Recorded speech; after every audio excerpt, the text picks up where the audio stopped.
ചാരപ്രവൃത്തിയും ചർച്ചയും ഒരുമിച്ച് നടക്കുമോ എന്നതാണ്. ഇപ്പോൾ കേണൽ ഡിന്നി കൂടി നമുക്കൊപ്പം ചേരുകയാണ്.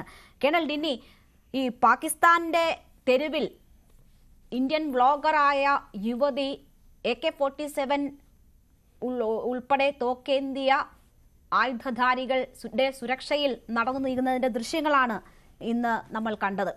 ഇത്രയധികം സുരക്ഷയൊരുക്കാൻ ആരൊക്കെ പിന്നിലുണ്ടായിരുന്നു? ആരുടെ അതിഥിയായിരുന്നു അവർ? എന്താണ് അവർക്ക് വേണ്ടി ജ്യോതി മൽഹോത്ര എന്ന വ്ളോഗർ ചെയ്തത് എന്ന വലിയ ചോദ്യം ഉയരുകയാണ്. അതോടൊപ്പം തന്നെ ഒരു CRPF ASI കൂടി കഴിഞ്ഞ ദിവസം അറസ്റ്റിലായിരിക്കുന്നു. അതും ചാരപ്രവൃത്തിയാണ്. അപ്പോൾ ഇന്ത്യൻ പൗരന്മാരെ ചാരന്മാരാക്കാനുള്ള ശ്രമം ഒരു ഭാഗത്ത് നടത്തിക്കൊണ്ട് തന്നെയാണ് ചർച്ചയ്ക്കുള്ള സന്നദ്ധത പാകിസ്ഥാൻ മുന്നോട്ട് വെക്കുന്നത്. അപ്പോൾ ഇതിൽ ആരൊക്കെ എത്ര വലിയ കണ്ണികൾ എന്നതൊരു വലിയ ആശങ്കയാണോ? ചാരപ്രവൃത്തി ഇന്ത്യയെ സംബന്ധിച്ചൊരു ഭീഷണിയായി മാറുന്നുണ്ടോ?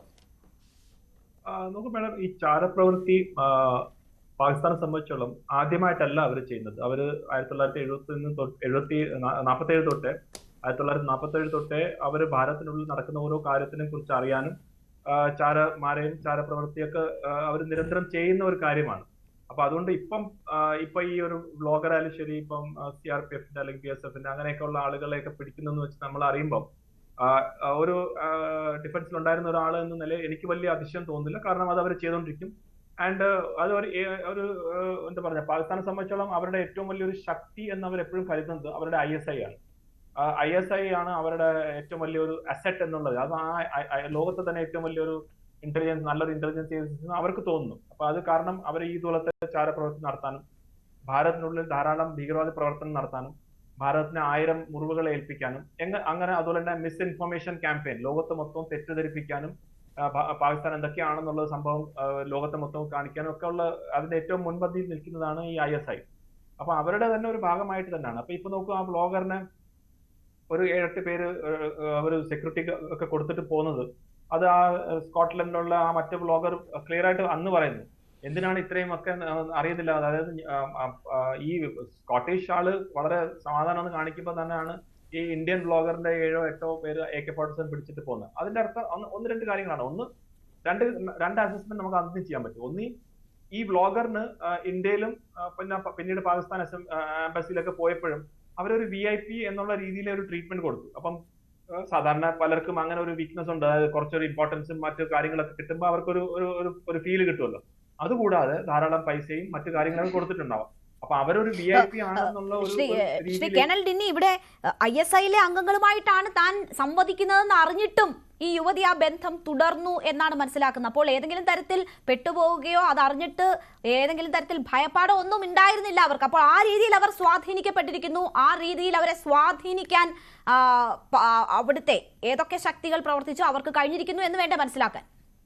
തീർച്ചയായിട്ടും ഇത് അവരെ ആദ്യം ട്രാപ്പ് ചെയ്യുകയോ അല്ലെങ്കിൽ അവർ അറിഞ്ഞുകൊണ്ടോ ഒക്കെ ആയിരിക്കും. അവർ ആദ്യമായിട്ട് പാകിസ്ഥാൻ എംബസിയിലാണ് പോയത്. പാകിസ്ഥാനിൽ വിസ എടുക്കാൻ പോയി. അവിടെ ഒരു സ്റ്റാഫിനെ പരിചയപ്പെട്ടു. പിന്നെ അവർ തമ്മിലുള്ള റിലേഷൻഷിപ്പ് ഉണ്ടായിരുന്നു. പിന്നീട് പല നമ്മൾ സ്റ്റോറീസ് കേട്ടിരുന്നല്ലോ. അപ്പം ഇതിന്റെ ഒരു ചാരപ്രവൃത്തിയുടെ ലോകത്തെ എല്ലാ സ്ഥലത്തും നടക്കുന്ന ഒരു രീതിയാണ്. അപ്പൊ ഇവിടെ ഒരു റോൾ റിവേഴ്സൽ എന്ന് വേണമെങ്കിൽ പറയാം. അതായത് ഹണി ട്രാപ്പ് സാധാരണ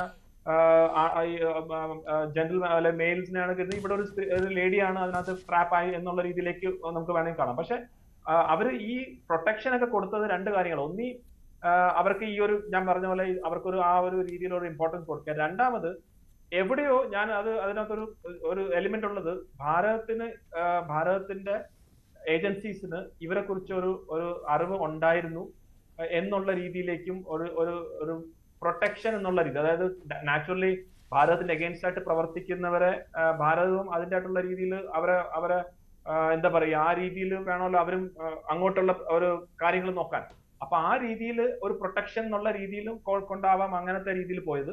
പക്ഷെ തീർച്ചയായിട്ടും നമ്മളെ സംബന്ധിച്ചോളം നമ്മൾ ഒരു കാരണവശാലും ഇതിനകത്ത് വലിയ സർപ്രൈസ് കാണേണ്ട കാര്യമില്ല. നമ്മളെ ചുറ്റുപാടും, അത് കേരളത്തിലായാലും ശരി വേറെ എവിടെ ആയാലും ശരി, ധാരാളം സ്ലീപ്പർ സെൽസ് ഉണ്ട്. ധാരാളം ആളുകൾ നമ്മളെ നിരീക്ഷിച്ചുകൊണ്ടിരിക്കുന്നുണ്ട്. നമ്മളെ സൈന്യം എവിടെ പോകുന്നത്, നമ്മളെ ഏതൊക്കെ റോക്കറ്റ്സ് പോകുന്നുണ്ട്, ഏതൊക്കെ ഷിപ്പ് എവിടെ വരുന്നത്, എല്ലാത്തിനെയും കുറിച്ചുള്ള കാര്യങ്ങൾ. അതിന്റെ ഏറ്റവും വലിയൊരു പ്രോബ്ലം എന്ന് വെച്ച് കഴിഞ്ഞാൽ ഇന്നത്തെ സോഷ്യൽ മീഡിയയിൽ ഇതുപോലത്തെ വ്ളോഗേഴ്സ് ആണ്. അപ്പൊ അവർ ആക്ച്വൽ വ്ളോഗേഴ്സ് ആണോ അതോ ചാരപ്രവർത്തനം ചെയ്യുകയാണോ എന്നുള്ളത് പിന്നീട് അറിയത്തുള്ളൂ. കാരണം അവരെല്ലാവരും കയ്യിൽ മൊബൈലുണ്ട്. എല്ലാവരും കണ്ടന്റ് ഉണ്ടാക്കാൻ വേണ്ടി നടക്കുകയാണ്. ആ കണ്ടന്റിന്റെ ഭാഗമായിട്ട് അവർ കശ്മീർ തൊട്ട് കേരളം വരെ എല്ലായിടത്തും സഞ്ചരിക്കുന്നുണ്ട്. അതിനകത്ത് സൈനിക കേന്ദ്രങ്ങളും പോകുന്നുണ്ട്, സ്ട്രാറ്റജിക് ആയിട്ടുള്ള സ്ഥലങ്ങളിലും പോകുന്നുണ്ട്. അങ്ങനെയൊക്കെയുള്ള കാര്യങ്ങളുണ്ട്. അപ്പൊ അതൊരു ചാലഞ്ച് ആയിട്ടാണ് ഞാൻ കാണുന്നത് ഇതിന് ഇനി വരും ദിവസങ്ങളിൽ. പക്ഷെ ഒറ്റ കാര്യം കൂടെ ഞാൻ ഈ ഒരു പ്രേക്ഷകർ കാണുന്നത് ഒരു കാര്യം കൂടെ മാത്രം പറയാം. ഭാരതത്തിനും ഇതേപോലത്തെ അസറ്റ്സ് പാകിസ്ഥാന്റെ ഉള്ളിലുണ്ട്. ഭാരതവും ഇതേപോലുള്ള ഏത് രീതിയിലാണ് ഇൻഫർമേഷൻ കിട്ടുന്നത് അത് ഭാരതത്തിനും അറിയാം. ഭാരതവും ധാരാളം കാര്യങ്ങൾ ചെയ്യുന്നുണ്ട്. അതുകൊണ്ടാണ് പല കാര്യങ്ങളും പാകിസ്ഥാന്റെ ഉള്ളിൽ നടക്കുന്നത്. എന്തിന് പാകിസ്ഥാന്റെ ഏറ്റവും ഉന്നത ലെവലിൽ നിൽക്കുന്ന പാകിസ്ഥാൻ ചീഫും പ്രധാനമന്ത്രിയും ഒക്കെ ആയിട്ട് നടക്കുന്ന അവരുടെ കോൺവെർസേഷൻസ് പോലും ആ ഇൻഫർമേഷൻ പോലും നമ്മുടെ കയ്യിൽ വരാറുണ്ട്. അപ്പൊ അതുകൊണ്ട് നമ്മൾ അത്ര വലിയൊരു ആശങ്ക കാണിക്കേണ്ട ആവശ്യമില്ല. അവർ മാത്രമാണ് ഇതിനകത്ത് വലിയ എന്തോ ഒരു വലിയൊരു ഗെയിം കളിക്കാൻ അറിയുന്നവരൊന്നുമല്ല എന്ന് മാത്രം.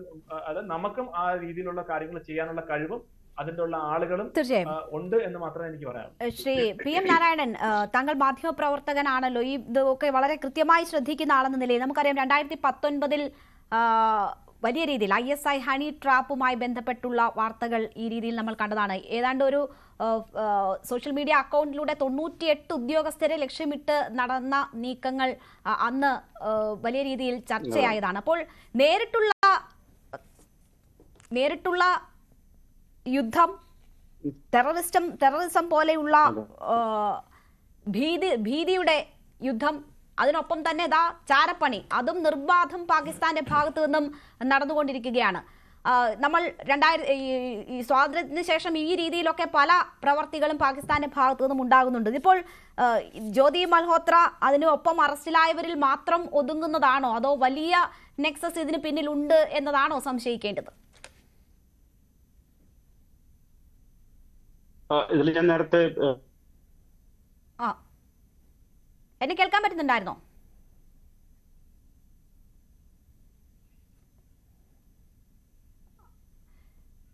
കണക്ഷന് പ്രശ്നങ്ങളുണ്ട്. ഞാൻ നേരത്തെ ഡെന്നി പറഞ്ഞതിനോടാണ് യോജിക്കുന്നത്. ഇതെല്ലാം രണ്ട് രാജ്യങ്ങളിലുള്ള